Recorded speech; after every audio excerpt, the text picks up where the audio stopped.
한국 영화 기생충, 미국 아카데미 시상식의 높은 장벽을 뚫고 최우수 작품상을 수상했습니다.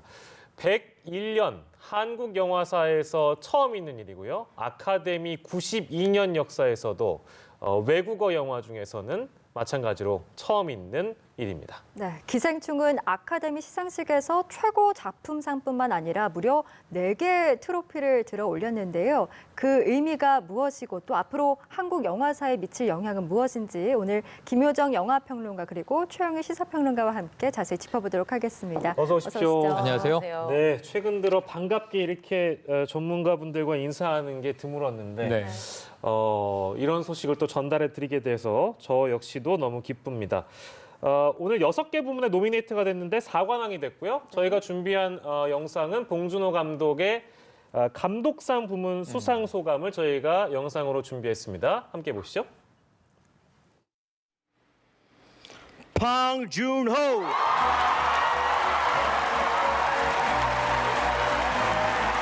This is the second Oscar tonight and the third nomination for Bong Joon-ho.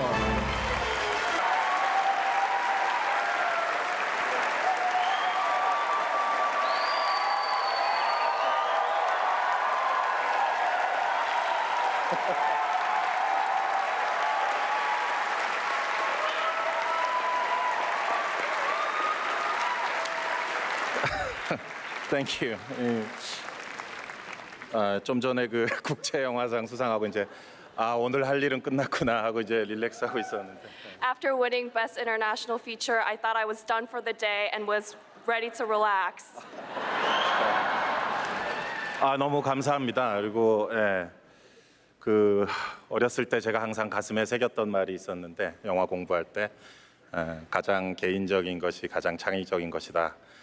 그 말을 하셨던 분이 누구였냐면 이제 책에서 읽은 거였지만.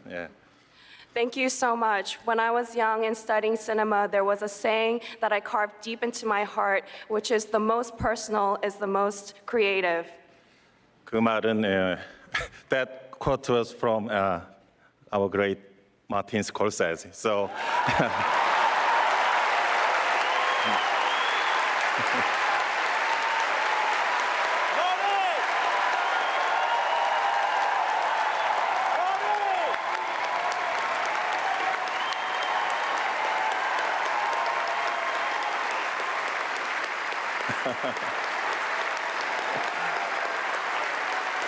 일단 제가 학교에서 마티 영화를 보면서 공부했던 그런 사람인데 같이 후보에 오른 것만도 너무 영광인데 상을 받을 줄 전혀 몰랐었고요. When I was in school, I studied Martin Scorsese's films. Just to be nominated was a huge honor. I never thought I would win. 저의 영화를 아직 그 미국의 관객들이나 사람들이 모를 때 항상 제 영화를 리스트에 뽑고 좋아했고 했던 우리 퀸틴 형님이 계신데 정말 사랑합니다. When people in the U.S. were not familiar with my film, Quentin always put my films on his list. He's here. Thank you so much. 퀸틴, I love you.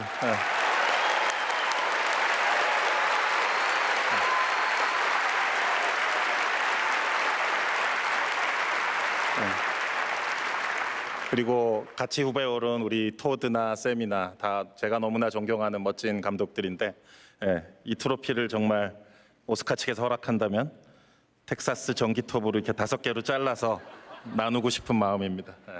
And Todd and Sam, great directors that I admire. If the Academy allows, I would like to get a Texas chainsaw, split the Oscar trophy into 5, and share it with all of you.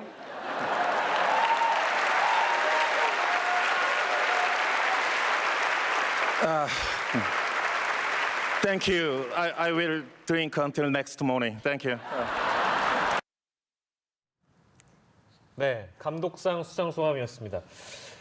예, 이 현실이 맞는가 싶을 정도로 영화를 모든 국민들이 다 좋아하실 테니까요. 근데 이게 과연 현실에 벌어지고 있는 일인가 싶을 정도로 굉장히 이례적인 일은 분명한 것 같습니다. 감독상 수상 소감이었는데요. 두 분께는 시청 소감을 저희가 먼저 여쭙겠습니다. 김효정 평론가 평론가께서 좀 먼저 말씀해 주시겠어요? 어떻게 보셨습니까? 일단 지금 너무 기쁜 상태잖아요, 저희가. 근데 약간의 냉정을 좀 찾고 중립적으로 지켜본다면 네.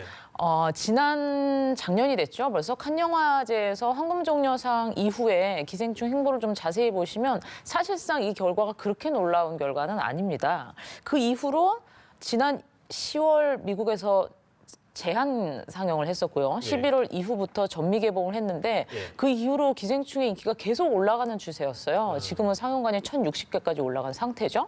그리고 그 이후로 중소도시뿐만이 아니라 대도시를 포함한 모든 그 지역 평론가상 그리고 전문가들이 전문가들을 뽑는 이제 길드상, 조합상까지도 사실상 기생충이 휩쓴 상태였습니다, 이미. 그래서 사실상 아카데미가 의지만 있다면 이 정도의 상은 충분히 수상을 했어야 되는 게 이성적으로는 맞으나 기존의 아카데미의 역사나 뭐 약간 백인 중심적인 분위기를 생각을 했을 때 현실적으로 불가능하다는 생각을 했던 것이 사실이죠. 마치 그래도 기존의 깐느부터 시작해서 어느 정도 오늘의 이 영광이라는 건 예견할 수 있었던 부분도 있다. 합리적으로 생각하면 사실은 당연한 결과라고 생각합니다. 예, 그렇습니까? 그러면 김효정 평론가께서는 6과당 중에 6개 노미네이트 중에 그럼 실제 이걸 다 예상하셨던 거예요? 제가 타방송에서 4개 부문이라고 말씀을 진짜요? 드렸는데 오늘 딱 돼서 제가 좀 내기돈을 좀 타게 생겼습니다. 알겠습니다. 그리고 최영일 평론가께서도 시청 소감 어떻게 보셨습니까? 지금 김효정 평론가의 첫 마디가 이게 방송용 가식이다. 저는 이렇게 생각을 했어요. 왜냐하면 아까 대기실에 들어오시면서 울먹이셨어요. 이건 굉장한 일이다. 아, 굉장히. 예, 아까 앵커께서 처음에 반가운 소식 아니고요. 엄청난 소식이라고 생각해요. 저는 주마등처럼 처음에 각본상을 타는 순간 우리 영화가 아카데미에서 수상을 하네. 제가 1966년생인데요. 제가 태어나던 해 아카데미 작품상이 사운드 오브 뮤직이에요. 그 영화를 제가 10대, 20대, 30대 지금까지 보면서 커왔어요. 그러니까 저 같은 세대를 뭐라고 그러냐면 헐리우드 키드라고 부르죠. 그때도 우리 영화를 사랑하자는 운동과 마음이 있었지만 다소 의무적으로 우리 영화를 봤어요. 제가 어릴 때는 우리 영화를 방화라고 불렀습니다. 방화. 방화. 예. 그러니까 우리는 한국 영화 이렇게 부르잖아요. 옛날엔 그걸 굳이 방화라고 불렀어요. 우리 영화들을. 그러면서 외화 중심이었죠. 그 이제 상영관이 그때는 지금처럼 멀티플렉스가 아니고 단관 상영이었는데 뭐 국도극장, 국제극장 이렇게 뭐 람보부터 다 헐리우드 영화였어요. 로키, 람보, 저희 때는 007 시리즈. 그래서 지금 저 같은 세대는 헐리우드 키드고 한국 영화가 정말 좋아졌군 한데 지금 이 미국 영화가 봉준호 감독 이야기대로 로컬이긴 해요. 미국 영화 중심인데 미국이 영화 사업의 중심이기 때문에 저기서 우리가 올해 90회 아카데미상을 싹쓸이했다. 핵심적인 상을 4개 탔다. 작품상, 감독상, 각본상 그리고 예의에 따라서 국제 장편 영화상을 탔다는 건 저는 이 세계 영화의 중심에 우리가 섰다. 이 상업 문화의 중심에 우리가 쓴 것이다. 이건 우리가 그걸 스스로 전혀 부인할 이유가 없다.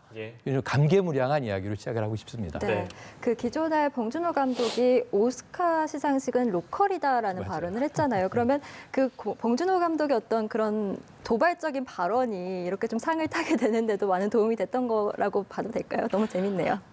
사실 그렇다고도 말씀드릴 수 있을 것 같은 게 2016년부터 이 아카데미를 둘러싼 비판이 굉장히 커지기 시작했어요. 당시 수치로 백인 남성이 77%가 넘어가는 수치였거든요. 그러니까 사실상 그 77%가 한 영화에 투표를 해도 이제 승패가 바뀌는 정도니까. 그래서 그때부터 아카데미가 매년 아카데미 선거인단을 늘리기 시작합니다. 주로 여성, 마이너리티 그리고 미국 외 국가들로 점점 늘리기 시작해서 지금 8,500명 정도로 이제 선거인단이 이루어져 있는데 그중에 40%가 이제는 여성이고 미국 외 국가들이거든요. 그래서 이런 노력을 계속 해왔지만 궁극적으로는 그게 수상작으로 연결되는 건 여러분이 그렇게 기억나시는 게 많지 않을 거예요. 사실은 노력뿐이었던 거죠. 그래서 이런 거에 대해서 올해 유난히 비판의 목소리가 많았습니다. 만약에 아카데미가 진짜 신용만이 아니라 쇄신의 의지를 보인다면 이번 기생충으로 이루어져야 된다는 그 평론가의 목소리가 굉장히 높았던 거죠. 사실상 명분도 이제 너무 충분했고요. 근데 그런 여러 가지의 지점들이 잘 맞아 떨어진 게 아닌가 그런 생각이 들고 그런 면에서 봉준호 기생충이 아카데미에서도 꼭 필요했던 작품이죠. LA 타임스 현지 보도 중에는 이런 제목이 있었다고 하네요. 기생충이 아카데미를 필요로 하는 것이 아니라 아카데미가 기생충을 필요로 할 것이다. 그러니까 지금 김효정 평론가께서 말씀해주신 그대로 그간 이제 아카데미가 받아왔던 일정 부분 그런 비판들, 기생충을 통해 어떻게 보면 아카데미 스스로 거듭날 수 있는 거기 때문에 그래서 뭐 물론 저희가 101년의 한국 영화 역사상 처음이다 이런 표현했습니다만 아카데미 역사에서도 그러니까 92년 만에 처음 있는 일이다. 역사를 새로 썼다 이렇게 봐도 무방하겠네요. 예, 그렇다면. 무방하고 아카데미 역사를 보면 정체기가 가끔 있어요. 예. 더 이상 헐리우드의 이 미국 영화가 새롭지 않다. 기술은 CG 기술은 발전했지만 스토리가 공허하다. 이런 얘기가 나올 때마다 해외에서 천재 감독들이 헐리우드로 공수가 됩니다. 예. 대표적으로 우리가 식스센스 같은 영화로 기억하는 뭐 나이트 샤말란 감독이라든가 예. 각광을 받으면서 인도계 감독, 아시아계 감독, 뭐 이안 감독도 그렇고요. 예. 헐리우드에서 영화를 만들게 되죠. 이안 감독은 우리가 알고 있는 중국의 감독이지만 사실은 헐크 같은 영화를 만들었단 말이에요.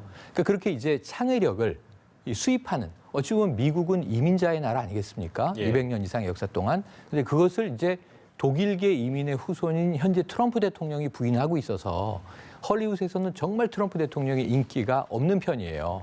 그런데 이제 그러한 것에 있어서 뭔가 방점을 찍을 타이밍이 헐리우드 이 산업 구조에서 왔는데 올해 기생충이 눈에 쏙 들어온 거죠. 왜냐하면 기생충을 부인할 수가 없었다는 점에서 LA 타임스의 기사가 전 공감이 돼요. 맞다고 봐요. 그리고 누구의 이야기에서 정점을 찍었냐면 문화 애호가이기도 한 오바마 전 대통령이 올해 최고의 영화는 기생충이다. 이렇게 이야기를 해요. 예. 그러면서 이게 그냥 영화 전문가들, 영화 평론가들의 분석이 아니라 예. 대중들에게도 전달되기 시작했구나. 우리가 좀 잘 모르는 게 칸 황금종려상을 탔을 때 유럽인이 이 영화에 어떻게 공감을 하지? 근데 미국에서 각광을 받고 있다고 했을 때 미국인들이 어떻게 이 기생충에 공감을 하지? 예. 반지하 삶이라든가 정말 우리나라의 학벌 중심 사회라든가 그러한 또 계층 문제라든가 물론 미국이나 유럽도 계급 문제는 아주 심각합니다. 네. 일대 99의 문제가 이 영화에 녹아들어 있죠.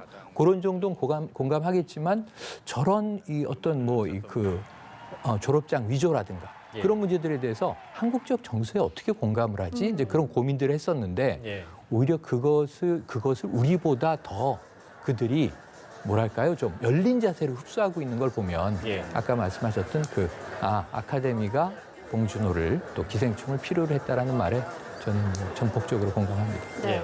참 모든 상이 의미가 있겠지만 그 중에서도 아무래도 최고의 영예상인 작품상을 이제 시상을 해서 그 부분이 참 또 좋았는데 만약 그 평론가께서 보시기에 이 영화 기생충이 아카데미에서 이렇게 최고의 작품상으로 인정받은 그 배경은 좀 어떻게 분석을 하고 계신지도 궁금합니다. 뭐 아까 말씀드린 것처럼 이미 일어났던 지역에서 일어났던 시카고, 뉴욕을 포함한 평론가상 그리고 길드상, 조합상을 휩쓴 상태고 뭐 말할 필요가 없는 황금종려상을 받은 상태이기 때문에 아카데미가 이례적인 결과를 내놨다고는 보기 힘들고요. 사실상 트렌드를 따랐다고 보는 게 맞겠죠.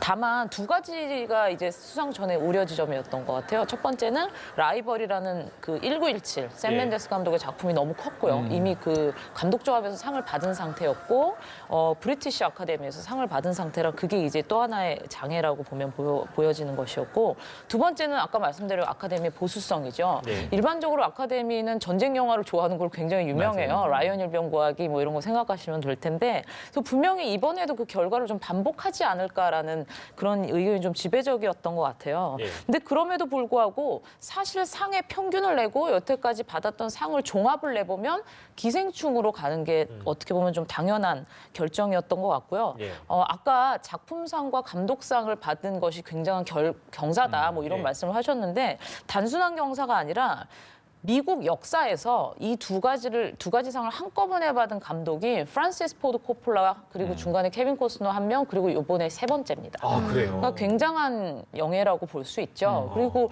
뭐 그 외에 크고 작은 상들을 많이 받았지만 당연히 뭐 아시아 감독으로서 이런 뭐 어떻게 보면은 가장 거목의 상이잖아요. 네. 두 개를 한꺼번에 거머쥐었던 것이 흔치 않았다는 얘기를 꼭 드리고 싶고 감독상에 있어서는 물론 봉준호 감독의 역량이 너무 크지만 미국 내 배급사인 그 네온의 역할을 저는 꼭 언급을 하고 싶고요. 네온의 파운더인 탐 퀸의 그 아주 그 전략적인 계획을 말씀을 드리고 싶은데 일반적으로 아시아 영화 혹은 아트하우스 영화를 개봉할 때 감독 마케팅을 하진 않아요. 그러니까 알만한 배우 마케팅을 하거나 아니면 이 영화의 내용을 부각시키죠. 뭐 코미디라든지 뭐 블랙 코미디 이런 식으로.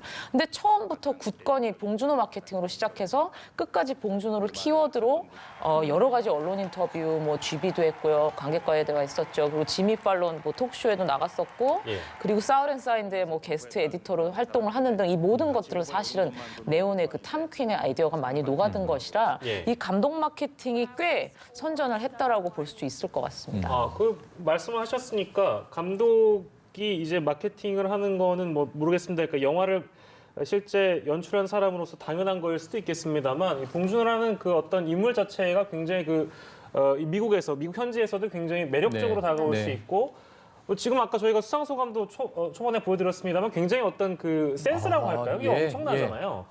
그런 어떤 측면도 분명히 작용을 했을 것 같습니다. 당연하죠. 저는 그 마케팅에서 SNS 마케팅, 소셜 마케팅을 적극적으로 도입했는데 그 영화를 2번 봤는데 제시카 징글이라고 유명해진 거기서 박수담 씨가 연기할 때 이렇게 노래하듯 제시카 외동딸 일리노이 시카고 이 장면이 각인되지 않았어요. 2번 보고 그런 장면이 있었나 싶었는데 짤이라고 하죠. 이 미국에서 제시카 징글이 그렇게 인기다. 그걸 보니까 이런 장면이 있었구나. 근데 이게 미국인들에게 왜 소구가 되지? 왜 어필되지? 하고 궁금했었어요.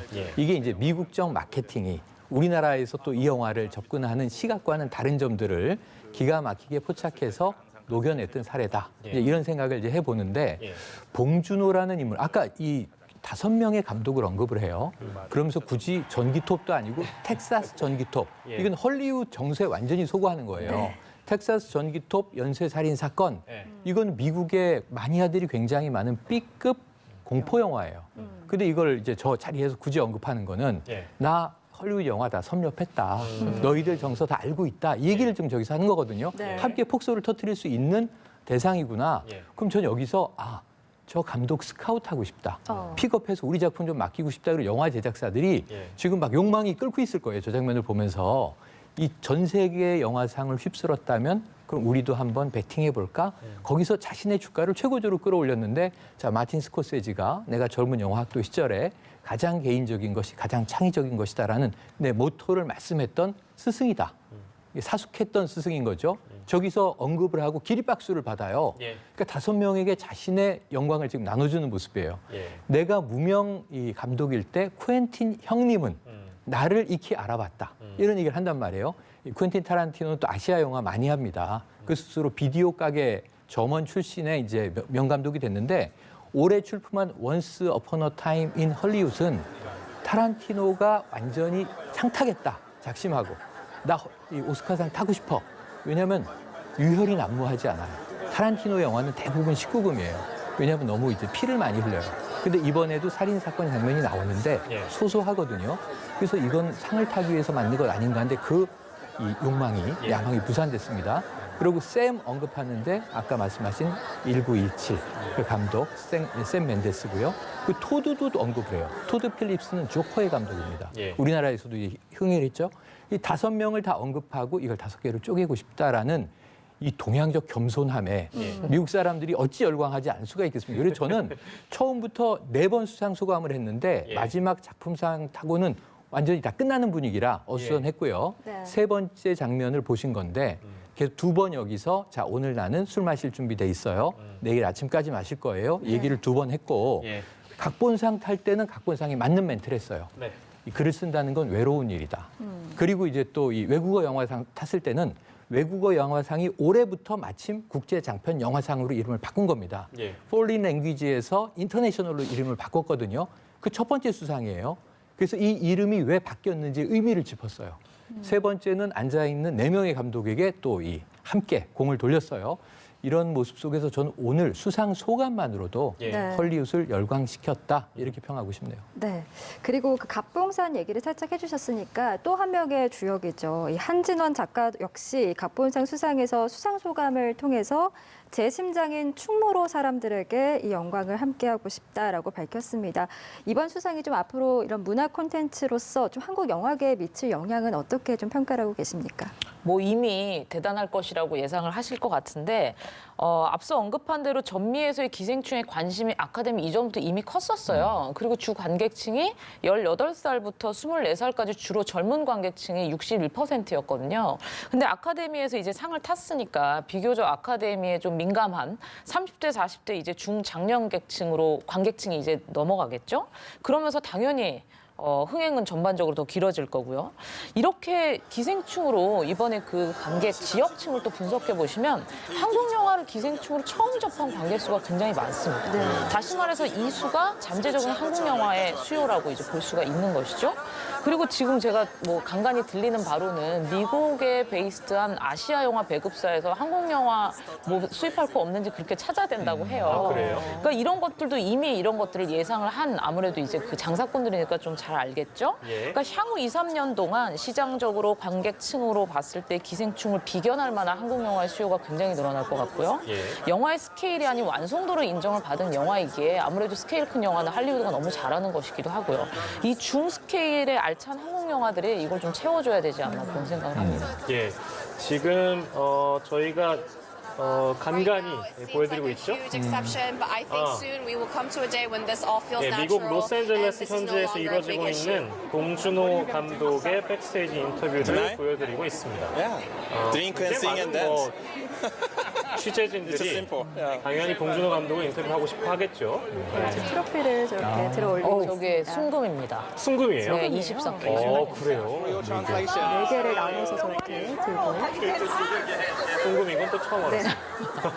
도금이 아니죠. 예, 워낙에 이제 꿈 같은 장면인지라 저희가 앞서서 기생충 수상 소식과 함께 여러 내용들을 좀 분석을 해봤는데요. 실제 봉준호라는 인물에 저희가 앞서 좀 집중을 해봤는데 실제 이 충무로에서는 봉준호라는 사람이 어떻게 좀 인식이 되고 있는지 그가 뭐 모르겠습니다. 영화 스태프를 포함한 뭐 동료 배우들 또 동료 감독들이 바라보고 있는 봉준호라는 사람은 보통 어떻게 알려지고 있나요? 어떤 인물이라고 알려지고 있습니까? 근데 제가 들어보는 바에 의하면 이번 오스카로 물론 해외에서는 더 노출이 됐겠지만 예.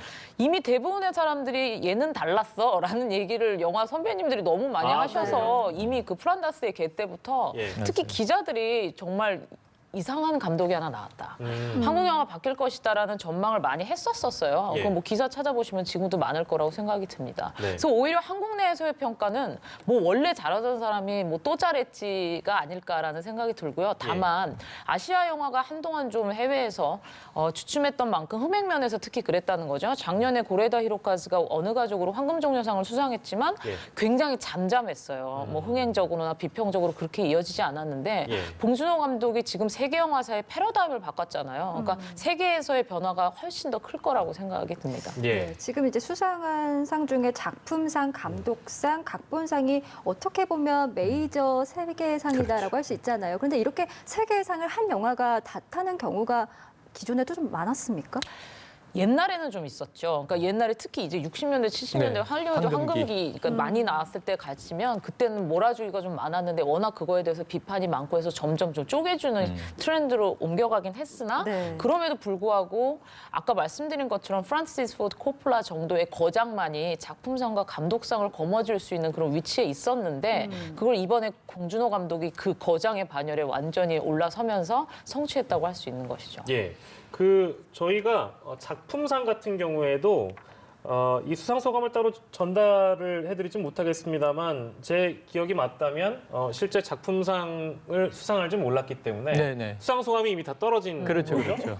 그리고 들리는 얘기로는 그 자리에 CJ 이미경 부회장이 네, 올라서서 여러 이제 언급을 했던 걸로 알려지고 있습니다. 그러니까 아까 뭐 이제 홍보에 대한 부분이나 여타 이제 배경들을 김현정 평론가에 설명을 해주셨는데. 물론 기생충 자체도 워낙에 훌륭한 작품입니다만 CJ라는 어떤 국제한 기업이 네네. 문화 산업에 대한 어떤 인식이랄까요? 이런 게 없었다면 기생충에 오늘날의 영광이 있었을 수 있는가에 대한 질문을 하는 분들 더러 있더군요. 아니 그건 어떻게 보세요? 그게 중요한 말씀인 것이 봉준호 감독의 쾌거이고 예. 또 이제 기생충 팀 여긴 출연자들과 제작진의 또 대단한 경사이기도 하지만 여기서 이 한국 영화가 아카데미상에서 4개를 휩쓸었다. 이게 중요한 게 아니고 그 예. 배경은 이게 우리나라 제작진에 의한 우리나라 자본 투자가 된 우리나라 작품인 거예요. 네. 그러니까 예를 들면 이게 상을 타도 조금 덜 이상할 게 뭐냐면 보통 미국 자본이 우리 영화에 투자되는 경우도 있고 예. 합작 영화가 많이 만들어지잖아요. 네. 헐리우드 팀하고 우리나라 배우들이 이제 콜라보하는 경우도 있고 이거 많아졌어요. 그래서 이제 이게 헐리우드과 결합한 영화라면 그런데 이건 순수 우리 영화인 셈입니다. 말씀하신 대로 이렇게 우리나라 대자본이 예. 영화에 투자하고 영화를 마케팅하고 영화를 또 수출하는데도 상당한 노하우가 쌓여 있다. 예. 그 기반이 밑에서 받쳐주기 때문에 봉준호라는 천재 감독이 이런 기가 막힌 영화를 터뜨릴 수가 있는 것이었다. 그래서 저는 각본상을 탔는데 오늘 또 한 명의 주역이 있죠. 한진원 씨가 네. 함께 예. 수상을 했어요. 근데 저는 원래는 이게 작품상 탈 거다, 예. 감독상 탈 거다, 하나는 편집상 탈 거다 이렇게 생각했는데 예. 각본이라는 게 시나리오인데 한국어로 쓰이지 않습니까? 예. 그럼 이게 영어로 상을 타려면 다시 또 번역해서 제출이 될 거 아니에요. 예. 그래서 그런 한계가 있어서 각본상은 어렵지 않나 했는데 한진원 씨의 수상 소감이 저는 아주 주목할 만해요. 이 미국의 헐리우드이 미국 영화의 심장부라면 대한민국엔 충무로가 있다. 그 얘기를 들을 때 제가 좀 슬펐어요. 지금 공간으로서의 충무로는 의미가 없습니다. 옛날엔 영화사가 충무로에 모여 있었지만 네. 지금 영화사들은 강남에 있고 여기저기 있고 충무로는 하나의 상징적인 공간이죠. 그러면서 앞으로 충무로를 주목해달라. 충무로의 자부심을 얘기했단 말이에요. 네. 그만큼 우리가 컸는데 충무로는 뭐냐면 이 영화는 상업예술이고 시스템으로 이루어지는 것이지 사실 만화가나 소설가는 혼자 대단한 일을 낼 수 있어요. 그럼에도 불구하고 우리가 한강 작가가 영국의 맨 부커상을 예, 탔을 예. 때 저게 또한 절반은 번역의 힘이다. 이런 얘기를 했었거든요. 근데 한국 영화는 스스로 자본을 투자하고 제작진을 투입해서 외국의 기술, 테크놀로지나 외국의 돈이 들어오지 않아도 충분히 우리 영화를 세계의 탑 클래스로 만들 수 있다는 걸 입증한 사례이기 때문에 어찌 보면은 저는 이 외국에서 충무로를 다시 주목할 수도 있고 예. 그리고 또 하나는 저는 역시 봉준호 감독의 최고 작품은 지금까지도 기생충이 아니라 예. 저는 이 장편 데뷔작인 플란더스의 개예요. 그 기가 막힌 작품인데 흥행이 안 돼서 본 사람이 별로 없어요. 그래서 다시 한번 이 기회에 이제 봉준호의 필모그래피들이 해외에서 재상영이 될 텐데 뭐 설국열차는 유명하고 예. 살인의 추억은 우리나라에서 흥행작이지만 봉준호의 재발견은 계속 이어질 것이다 생각을 해봅니다. 네, 김효정 평론가께서는 그 봉준호 감독의 영화 중에서 어떤 영화가 가장 좀 좋다라고 평가를 하십니까?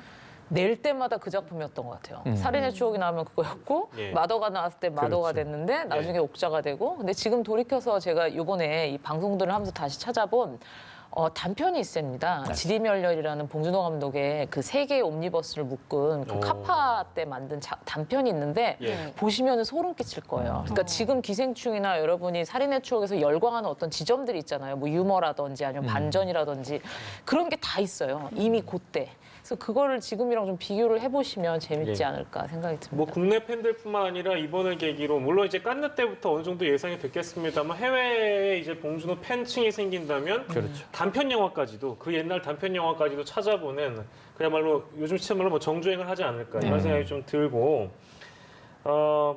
지금 이제 혹시나 TV를 켜신 분들도 계실 것 같아서 이렇게 좀 쉽게 비교를 해보고 싶습니다. 그러니까 저 개인적으로는 내가 죽기 전까지 아카데미 영화에서 한국 영화가 수상하는 일이 있을까 이런 생각을 저는 개인적으로 해봤거든요. 그러니까 이거 쉽게 비교하면 그 월드컵에서 대한민국 국가대표가 우승을 하는 거랑 비교해도 될 정도예요. 어떻습니까?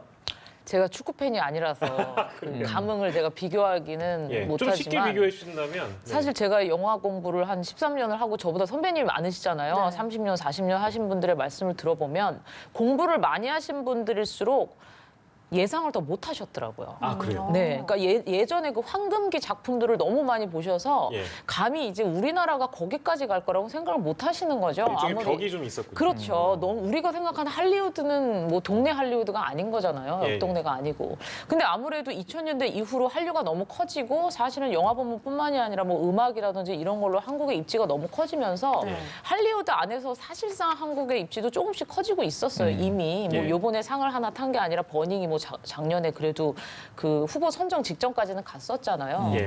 그러니까 지금 뭐 너무 기쁜 거야 더할 나위 없지만 앞으로 종종 있을 만한 쾌거가 아닐까 저는 그렇게 이거- 생각이 듭니다. 앞으로도 종종 있을 것이다. 네네네. 좋습니다. 그런 전망을 해주셔서 좋고 음. 제가 뭐 이렇게 좋은 날에 찬물을 끼얹는 건 절대 아니고요. 네. 다만 제2의 봉준호가 탄생하기 위해서 한국 영화 산업을 우리가 다시 한번 좀 뜯어볼 수 있는 계기가 됐으면 좋겠습니다. 물론 맞습니다.